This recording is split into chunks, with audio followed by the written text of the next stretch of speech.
Gisela Perth trabajaba como ginecóloga en el norte de Rumanía y su pesadilla comenzó en los primeros días de mayo de 1944, cuando las tropas de Adolf Hitler invadieron el norte de Rumanía.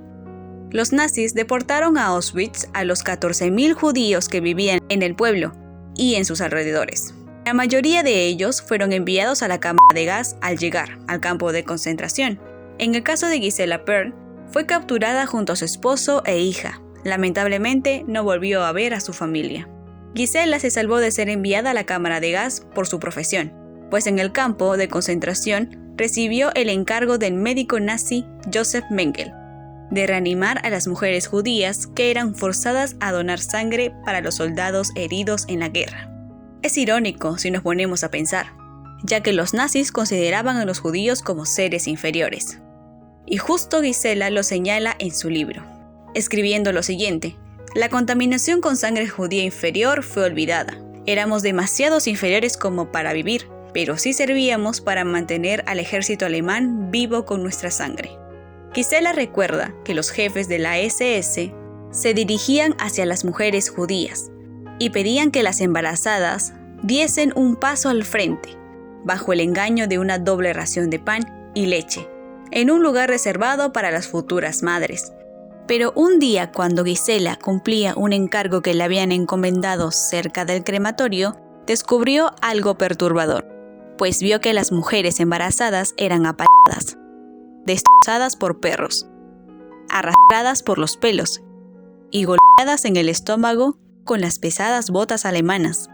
Entonces, cuando se desplomaban, eran arrojadas al crematorio vivas. Incluso si las mujeres embarazadas eran capaces de trabajar, igualmente eran llevadas a las cámaras de gas, ni bien llegaban a los campos de concentración. Sin embargo, si estas mujeres conseguían ocultar sus embarazos, sus bebés recién nacidos eran asesinados con una inyección letal o ahogándolos. Bueno, continuando con lo anterior, en donde Gisela ve a las mujeres siendo maltratadas, pues ella obviamente se quedó paralizada, incapaz de gritar o huir, y ella escribió en su libro acerca de ese momento tan doloroso.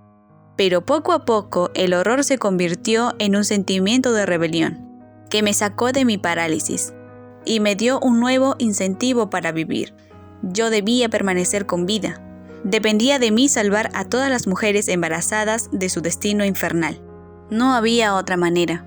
Se debía destruir la vida de sus niños no nacidos. En las noches, cuando todo el mundo dormía, ayudaba a las embarazadas a dar a luz o a abortar, sin implementos, sin ninguna gota de agua y de rodillas sobre el suelo sucio y lleno de excremento de los barracones. Y ella relata en su libro: ayudé a dar a luz a las mujeres en su 8º, 7º, 6º o 5º mes de embarazo, siempre de manera apresurada, siempre con mis 5 dedos en la oscuridad en condiciones terribles. Nadie entenderá jamás lo que significó para mí destruir a esos niños. Pero eso no es todo. Ella llegó a estrangular a un bebé que tenía apenas 3 días, y antes de hacerlo le dio un beso de despedida, pues si ella no lo hacía, ese bebé tendría otro terrible final a manos de los nazis.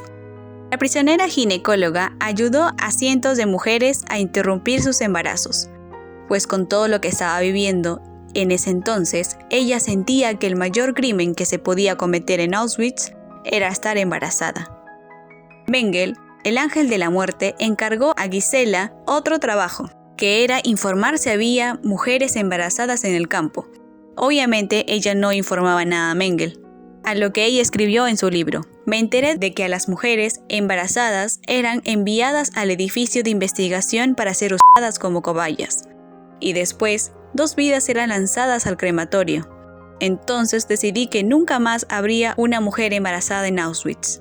En enero de 1945, cuando el ejército soviético se aproximaba y Alemania estaba perdiendo la guerra, las SS comenzaron a evacuar el campo de concentración.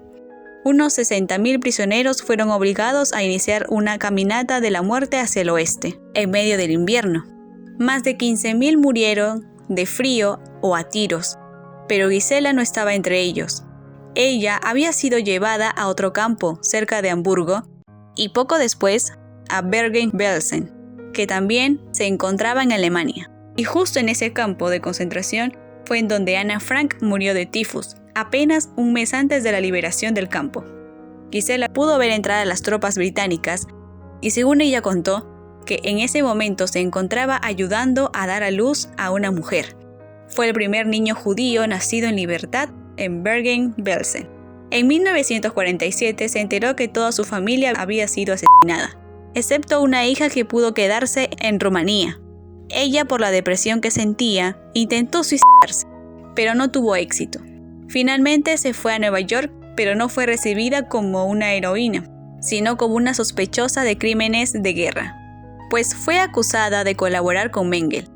Pero el testimonio de Pearl, sin embargo, coincidía con los de otros supervivientes. Además, el testimonio de ella fue crucial para condenar a un médico nazi en los juicios de Auschwitz. Al tener la reputación limpia, la doctora se convirtió en una experta en infertilidad en el Hospital de Nueva York. El 16 de diciembre de 1988, Pearl murió a los 81 años en la ciudad israelí, en donde se había mudado para vivir con su hija. Tras sobrevivir a Auschwitz, la ginecóloga ayudó a nacer de verdad a más de 3.000 bebés.